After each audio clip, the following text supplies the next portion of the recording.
Hello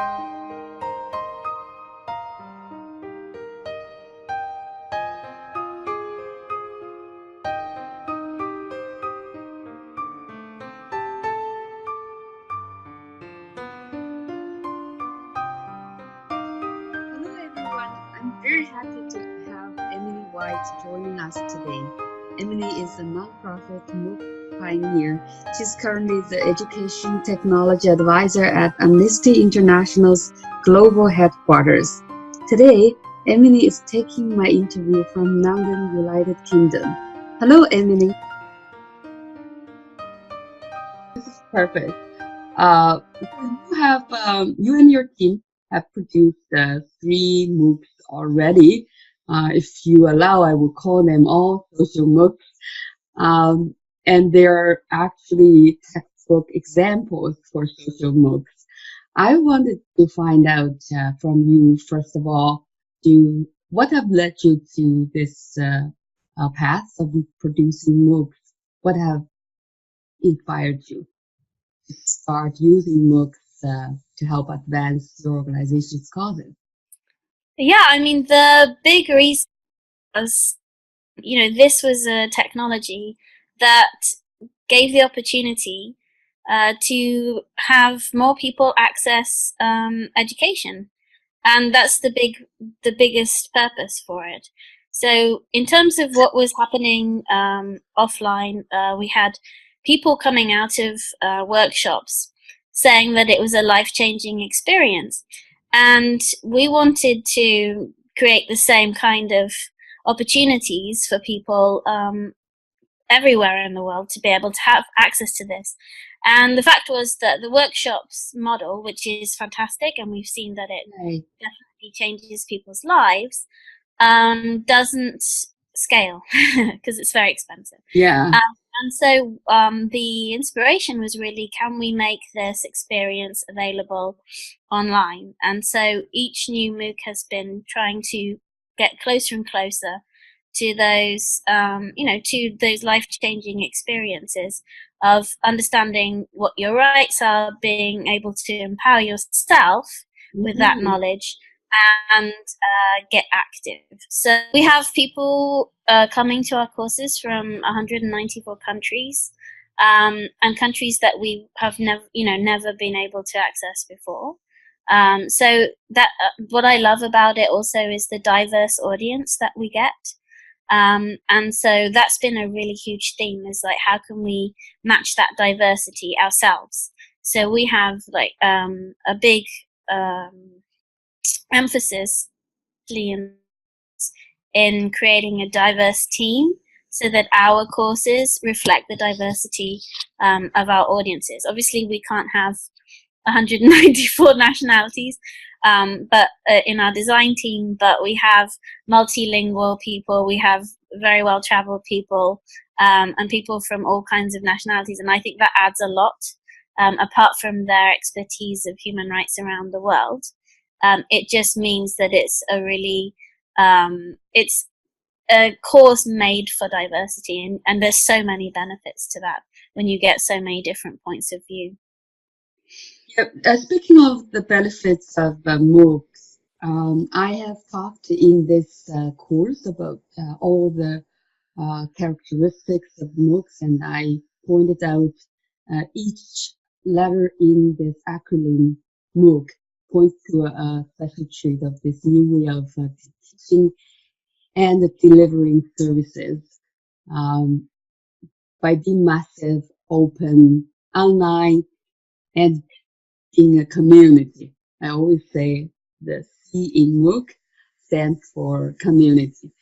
MOOCs have transformed the way we run our nonprofit services. We promote humanity. We do our advocacy activities. I wanted to know, especially to you and your team, how has each of these strengths of MOOCs benefited your humanity work?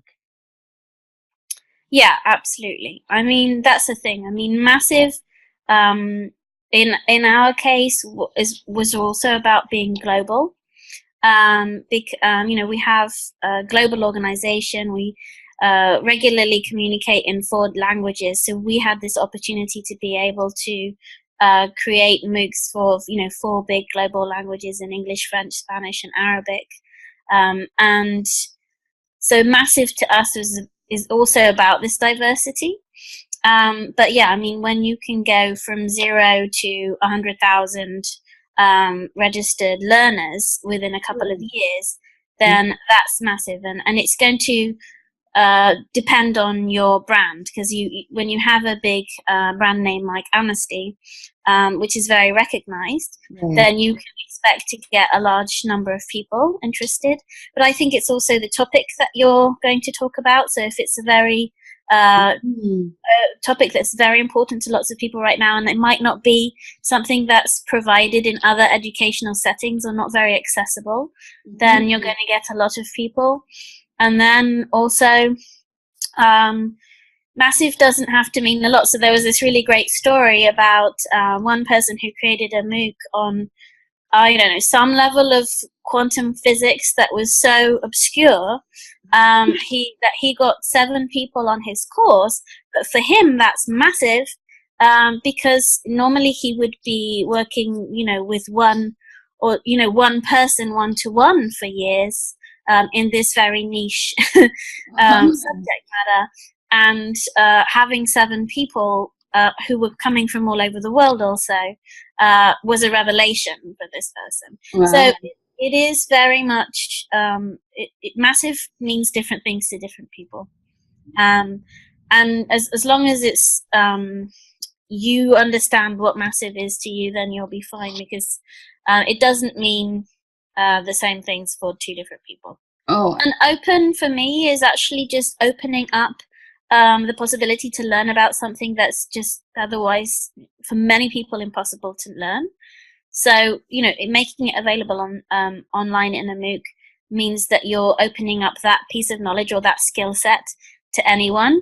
And I think there's so many barriers to education or different types of education worldwide for any different reasons. I mean, I've had stories from Pakistan where they were saying, to be able to deliver a course on human rights, freedom of expression, would have been very difficult for this student in Pakistan, and he said to me that he was able to use the course to share those materials and have discussions with his students in a way that would have been impossible to get like a full curriculum signed off, for example. So then you're opening up a space. It's online, obviously, and we know the difficulties with that, because even though we know that we're trying to be as inclusive as possible, there are people that are not online. And then community. Access is blocked by the government, like in China. Exactly. So it doesn't mean everyone the world over. Hopefully one day it will, but yeah, it's not like online means open everywhere. But it does mean, the difference of scale is just enormous compared to offline, usually. And then, the community part, I completely agree with you, is that specifically for nonprofits or brands of any kind, it's really about building your tribe, about reaching out to people and bringing them into your organization. They get to see a side of your organization they may never have seen before, because it actually opens up a bit of the interior workings of who we are and what we care about. I find that really exciting.